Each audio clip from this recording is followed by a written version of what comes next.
Metų įvykis. Aš Kasparas Adomaitis, Seimo aplinkos apsaugos komiteto narys. Prekybos centruose beliko nemokamų plastikinių maišelių. Todėl tikiuosi, kad ir gamtoje šiukšlių bus mažiau, naudosime tvarias daugkartines alternatyvas ir nebebus perteklinio pakavimo. Klimato muziejus. Už visuomenės švietimą klimato kaitos, ūkininkystės, transporto, namų ūkio taršos, vartotojiškumo, biologinės įvairovės ir kitomis temomis. Stovykla Ukrainos vaikams.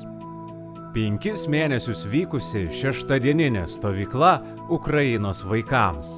Įrodžiusi, kiek daug džiaugsmo vaikams suteikia naudoti žaislai ir dėmesys.